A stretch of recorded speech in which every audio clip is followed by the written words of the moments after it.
Okay, guys. So very good morning to all of you, and I hope you all are healthy and safe at your places. Uh, this is your bridge class, mathematics, and I just introduced myself in last class. I am Dr. Praful Chabda, and I will be taking your mathematics classes in this semester. The code of this mathematics syllabus is subject code is BSc 103, and the name of the subject is Mathematics First. I already discussed the Google Classroom yesterday. So try to join Google Classroom as soon as possible. I already shared the link and joining code as well. If any student is new today, then that student please directly contact me. I will share the link of Google Classroom. In this semester, all the information like assignments, notes, assignment notes and recordings, these all will be available in Google Classroom of BSc 103, or you can say mathematics, right? I think am I audible? I am audible very clearly. Please Yes, sir. respond. Yes, Yes, sir. sir. Yes, Yes, sir. sir. Okay. And after this class, Yes, sir. after this class, I will at the end of this class, I will share the Google Classroom link again. तो कोई किसी भी बच्चे ने आज नया join किया है तो मैं एंड ऑफ द क्लास आज गूगल क्लासरूम लिंक शेयर कर दूंगा, so don't worry. I think we should start now. We start with the basic concepts of functions. We actually कोई भी मैथमेटिक्स हम पढ़ रहे हो, मैथमेटिक्स का कोई भी पार्ट हम पढ़ रहे हो, उसके लिए हमें ये पता होना चाहिए कि फंक्शन क्या है. क्योंकि हम इंटीग्रेशन कर रहे हैं, डिफरेंशिएशन कर रहे हैं, उनकी एप्लीकेशंस पढ़ रहे हैं, हम कुछ भी पढ़ रहे हैं, वहाँ पे फंक्शन का रोल सबसे बड़ा होता है. तो अभी आपके BSc 103 के सिलेबस में मॉड्यूल 2 में कुछ ऐसे टॉपिक्स हैं जहाँ पर आपको ये पता होना चाहिए कि फंक्शन का ग्राफ कैसे बनेगा, फंक्शन का डोमेन क्या होना चाहिए, फंक्शन का रेंज क्या होना चाहिए, फंक्शन की प्रॉपर्टी क्या होगी, कैसे फंक्शन बिहेव करेगा, रिएक्ट करेगा, you must know. So today we will be discussing about the basic concepts of functions with its graph. Okay. So I am sharing my screen. Just wait.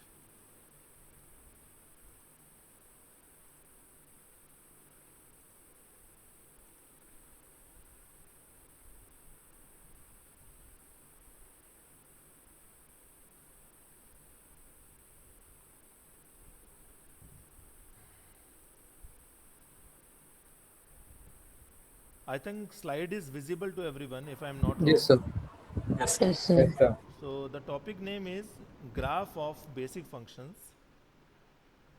हो सकता है आपको ये टॉपिक ये काफ़ी simple लगे, लेकिन ये टॉपिक इम्पॉर्टेंट है हमारा जो अपकमिंग सिलेबस है उसके पॉइंट ऑफ व्यू से. आप कभी भी कोई भी डाउट मुझसे पूछ सकते हैं, कोई प्रॉब्लम नहीं है. इम्पॉर्टेंट ये है कि आपके कॉन्सेप्ट क्लियर होने चाहिए, आपको वो चीज़ें अब आनी चाहिए जो आप क्लास 11-12 में नहीं जानते थे. कई स्टूडेंट्स ऐसे होते हैं जिन्हें ये पता नहीं होता है कि matrix of order, determinant of order 3 कैसे सॉल्व करते हैं. कई स्टूडेंट्स ऐसे होते हैं जिनको कोई पर्टिकुलर इंटीग्रेशंस में प्रॉब्लम आती है, वो सॉल्व नहीं कर पाते हैं. कई स्टूडेंट्स जो होते हैं वो क्यूबिक इक्वेशन सॉल्व नहीं कर पाते हैं. कई स्टूडेंट्स पर्टिकुलर कोई ग्राफ नहीं बना पाते हैं, ग्राफ से डर लगता है. कुछ स्टूडेंट्स को डोमेन और रेंज डिफाइन करने में प्रॉब्लम्स आती है, राइट. तो हर एक स्टूडेंट की अपनी अपनी वीकनेस होती है, हर किसी इंसान की अपनी अपनी वीकनेस होती है. तो मैं ये चाहता हूँ फ्रैंकली कि 2 वीक ये जो हमारी क्लास चलेगी, आप लोग मुझे बताएं कि आपको कहाँ कहाँ प्रॉब्लम आ रही है. अगर आप लोग नहीं बताएंगे तो फिर मैं मेरे स्लाइड के हिसाब से, मेरी PPT के हिसाब से मैं चलूँगा, ठीक है. लेकिन अगर आप बताएंगे, कोई स्टूडेंट अगर बताता है कि सर मुझे क्यूबिक इक्वेशन सॉल्व करना नहीं आता है, तो मैं क्यूबिक इक्वेशन सॉल्व करना सिखाऊंगा. कोई बोलेगा कि सर मुझे पर्टिकुलर मैक्सिमम मिनिमम में कुछ इश्यूज आ रहे हैं, मुझे पता नहीं चलता, तो मैं वो मैक्सिमम मिनिमम आपको सिखा दूंगा. So I will be teaching that part which you are facing in which you are facing trouble, so that sir muted Sir, you're sir muted, sir. अरे यार Sir, I think there is someone who is muting you.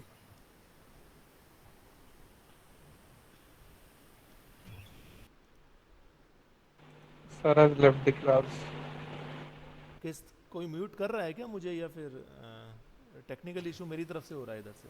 No, sir, पक्का कोई sir कर रहा है। Option sir है, इतने sir बार option technical है इशू म्यूट नहीं हो करने का, सकता। शायद कोई कर रहा होगा। अच्छा अच्छा, तो ऐसा कोई ऑप्शन है कि मैं उसको कंट्रोल कर सकूं? ऑप्शन है सर। Yes, sir, नहीं, होता है। उसका नहीं है इसका नहीं है ना? सर। आपकी स्क्रीन पे आएगा, आपको म्यूट करेगा कोई तो। नहीं सर मैंने तो जूम पे ऐसा हो सकता है सर कि सारे कंट्रोल्स आपके पास चले जाएं। हाँ लेकिन हाँ जूम पे जूम में हो सकता है। जूम बेटर है सर। नहीं, लेकिन जूम पे क्लास नहीं ले सकते क्योंकि हमें गूगल हैंगआउट मीट पे क्लास लेने के लिए बोला गया है। गूगल हैंगआउट मीट में कोई ऐसा ऑप्शन है जिस पे मैं कंट्रोल कर सकूं? सर नो आपको sir. No, sir. Question receive करने का ऑप्शन होना चाहिए। ये सर आपके पास होगा ऑप्शन वो, देखता हूँ मैं, देखता जो हूँ। भी कंडक्ट करता है मीटिंग उसके पास सर कोई ऑप्शन। सर आप आपके नाम से ज्वाइन हो सेटिंग्स में रखा चेक है। करो सर, उसमें होगा कुछ। नहीं वो तो मैंने ज्वाइन कर रखा है, मैंने मोबाइल से भी ज्वाइन कर रखा है। सॉरी सर, ठीक है ठीक है। नहीं मेरे पास ऐसा ऑप्शन नहीं है। सेटिंग्स में मैंने देख लिया, मैं सेटिंग्स में भी चेक कर लेता हूँ।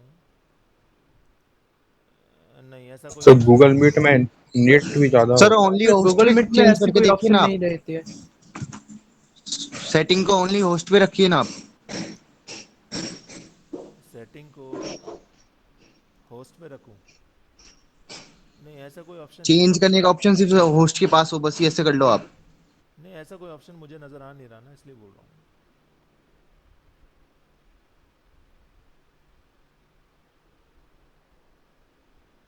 एनीवेज चलिए देखते हैं, कोई प्रॉब्लम आती है तो फिर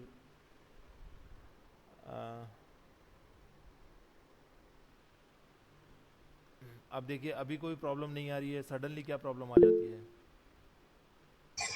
सर जो म्यूट करेगा ना सर आपका स्क्रीन पे आएगा वो। नहीं बेटा, जब आपकी जब स्क्रीन पे शो नहीं होगा सर। नहीं बेटा नहीं शो हो रहा ना। जब आप स्क्रीन प्रेजेंट कर रहे होते हैं, no while you sir, are नहीं शो presenting होगा the जब screen तक then sir it will not show. Sir आपको अगर कोई म्यूट कर रहा है तो वो शो नहीं होगा, बट हाँ अगर आपने मीटिंग खुद होस्ट की है तो आप कंट्रोल कर सकते हैं सभी को। कंट्रोल बेटा कर तो तब सकता हूँ ना जब मुझे पता चले कौन म्यूट कर रहा है। ऐसा कोई ऑप्शन मैंने देखा नहीं है, मैंने यस सर। सारे ऑप्शंस देख लिए हैं, ऐसा कोई ऑप्शन सर नहीं है। गूगल मीट में ऐसा भी और कोई ऑप्शंस नहीं है, हाँ इसलिए अब ऑप्शन नहीं क्या कर है। सकते हैं, अब जब कोई करेगा तब देखते हैं। आप पढ़ा दीजिए जो हाँ है। हाँ हाँ आप ठीक है।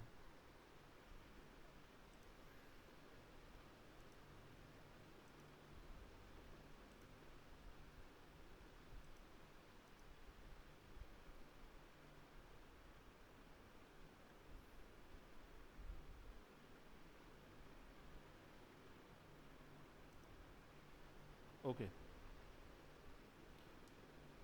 तो मैं आपको ये बता रहा था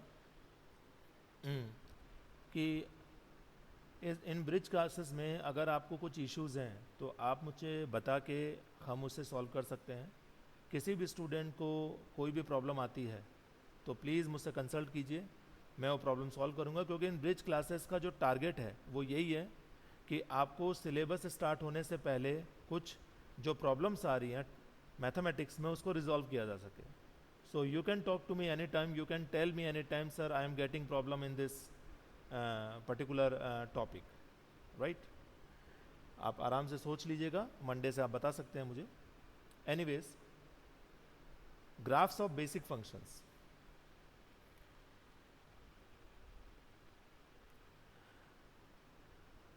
We start with the graph of fx is equal to x. So first of all you must know what is domain. Can anybody please tell me what is the meaning of domain? Sir, what all the values of x we can put in the function. Yes sir. Okay, if the sir एक तरह का input जिसमें कुछ function का value put कर सकते हैं। yes, Or any sir, any all idea? values of x for which the function is valid. Yes, this is the exact definition. If the function is fx is equal to x, अगर आपका function fx is equal to x है, just a second,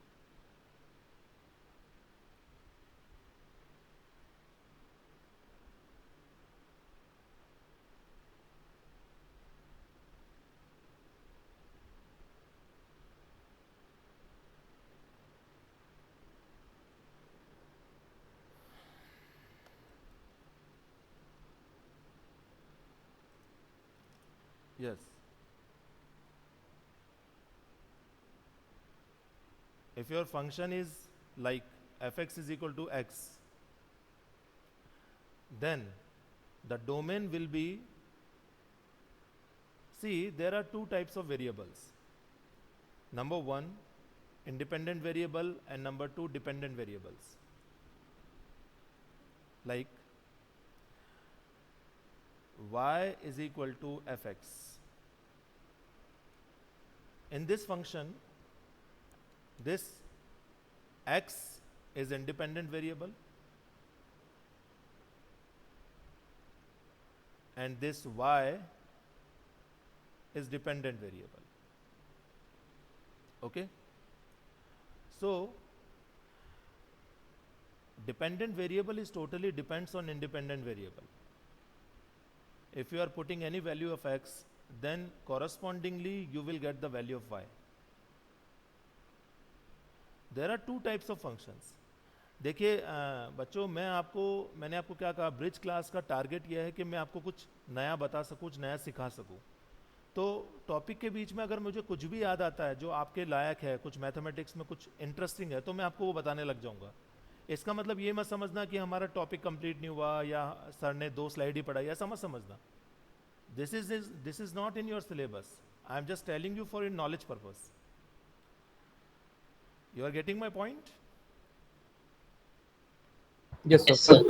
yes sir. अच्छा, एक बात बताइए, y is equal to F X है, दिख रहा है आपको. एक मैं लिखता हूं एफ ऑफ एक्स वाई. इन दोनों फंक्शन में क्या डिफरेंस है? कोई बताएगा मुझे? सब 1 variable and 2 variable equation. नहीं बेटा, यहाँ पे भी 2 वेरिएबल हैं, इसमें भी 2 वेरिएबल्स हैं और इसमें भी 2 वेरिएबल्स हैं. X and Y both. Sir X Y दोनों इंडिपेंडेंट है. किसमें? वो कोऑर्डिनेशन वाला सिस्टम आ गया ना सर, नीचे वाला. तो 1 by 1 करके बोलिए बेटा. यहाँ पे मैंने कल भी बोला था आपको, यहाँ पे चैटिंग नहीं चल रही है. 1 by 1 सर इस ऊपर वाला में y नीचे वाले में से दोनों इंडिपेंडेंट है और x इंडिपेंडेंट है, और नीचे वाले में दोनों x y इंडिपेंडेंट है. नो, देखिए function is defined for 2 variable. Sir inverse function. No, देखिए सर नीचे वाले में 2 नंबर डालेंगे और ऊपर के वाले में 1 नंबर से डाले जाएंगे. Sir, can I say? Yes, please. Sir, in the first case, the function is only dependent on the x variable, and in the second case, the function is dependent on both the value of x and y in both. Sir. देखिए, ठीक है, कुछ हद तक ठीक है. First वाले type के जो फंक्शन होते हैं उन्हें कहा जाता है एक्सप्लिसिट फंक्शन. क्या कहते हैं? Explicit function.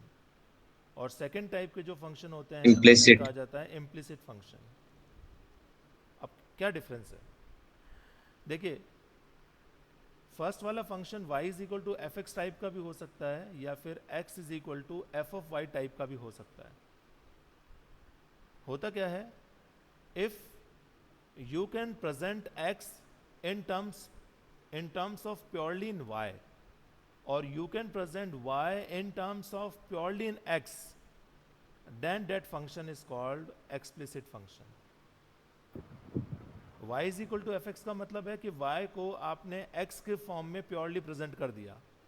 x is equal to f of y का मतलब है आपने x को y की फॉर्म में प्योरली प्रेजेंट कर दिया. उसे कहते हैं एक्सप्लिसिट फंक्शन. और अगर आप ऐसा नहीं कर पा रहे हैं, if you can't present x in terms of purely y or y in terms of x, then that function is called implicit function. For example,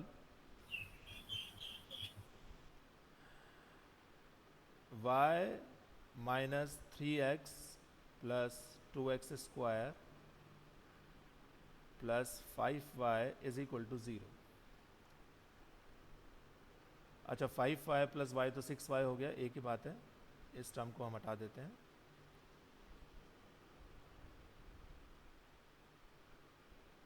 ठीक है, तो आप देख सकते हैं यहाँ पे y का वैल्यू आप 3x माइनस 2x स्क्वायर लिख सकते हैं. तो यहाँ पे आपने y को x की फॉर्म में प्रेजेंट कर दिया. समझ में आ रहा है? Yes, sir. Yes, sir. Yes, sir. Yes, sir. Yes, sir. ये एक्सप्लिसिट फंक्शन हो गया। लेकिन अगर मैं ये बोलूँ कि x square plus y square minus 2xy plus y cube is equal to 0, आपसे बोला जाए क्या आप y को in terms of x find out कर सकते हैं या x को in terms of y find out कर सकते हैं? No, sir. No, sir. No, sir. Possible No, sir. No. Possible. No, sir. So this is f of xy is equal to 0. This is implicit form of the function, right? So Yeah, this yeah. is the difference between explicit form of the function and implicit form of the function. Anybody has any doubt? Please tell me. So that means both x and y has to be defined. That means we have to define y in terms of x and x in terms of y. Yes, By implicit. if you can define x in terms of y purely or y in terms of x purely, then that function is explicit. Yes. If you won't be able to define, then this is implicit. Okay, sir. Okay. So come to domain again. Domain उन independent variables की values को बोला जाता है जिस पर function defined होता है। The values of independent variable at which the function is defined, that particular values are called domain. For example, if the function is fx is equal to x, or you can say y is equal to x, then the values of x will be domain. ठीक है, अब बताइए range क्या होता है? Range y का होगा sir, y का Output of domain, sir. Output of domain, sir. Correct, output of domain. x की वैल्यूज को डालने के बाद में y की जो वैल्यूज निकल के Yes, आ sir. रही है, x की वैल्यूज को याद रखना, x की वैल्यूज को पुट करने के बाद में y की जो वैल्यूज आ रही है उसे रेंज बोला जाता है। X की इनपुट पे जो सर Y का आउटपुट आ रहा है sir. Yes correct. Yes sir. तो फिर कोडोमेन किसको बोला जाता है? सर X को इस पे sir. Codomain sir codomain sir codomain तो सर Y की सब सारे वैल्यू Y को बोलेंगे सर हो सकता है। एक एक करके बोलिए क्या बोल रहे हैं? Y के सारी value Y sir. Y Y का सारे वैल्यू को कोडोमेन बोलते हैं sir. Yes sir. y Yes, sir. की वो सभी वैल्यूज हाँ। जो x को पुट करने पे आई है या नहीं आई है उससे फर्क नहीं पड़ता, नहीं सर। उन सभी वैल्यूज को कोडोमेन बोला जाता है। सो ध्यान रखना, x की वो वैल्यूज जिस पर फंक्शन डिफाइंड होता है उसे बोला जाता है domain. The value of the variable x or independent variable x at which the function is defined is called domain.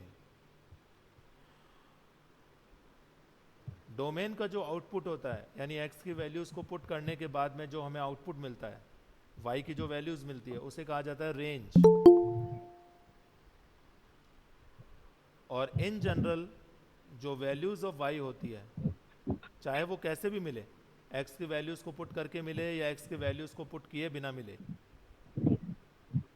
जहाँ पे फंक्शन डिफाइंड नहीं है वहाँ पे भी y की वैल्यूज मिले तो उसे कहा जाता है कोडोमेन। ठीक है, yes sir. Yes sir. Fine.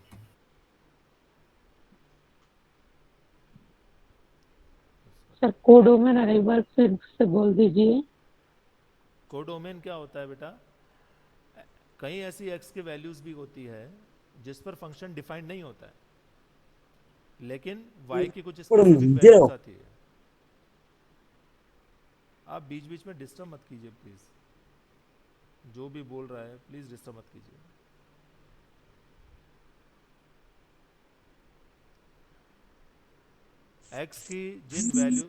x की वैल्यूज जो डोमेन में आती है उसको पुट करने के बाद में जो y की वैल्यूज आती है उसे रेंज बोला जाता है। लेकिन x की कुछ ऐसी वैल्यूज भी होती है जो डोमेन में नहीं आती है, लेकिन उस पर भी y का वैल्यू आप फाइंड आउट कर सकते हो, वो सभी को डोमेन में आता है। Okay sir, okay. सर एक एग्जांपल देकर समझाइए ना बढ़िया से। एग्जांपल दूं मैं आपको? Yes sir. For example, y is equal to under root x. Sir, you are muted. Sir, you are muted. अरे यार. Sir, you are muted. Sir, you are Yes, muted. yes, Just a second. Just a second. Just a second.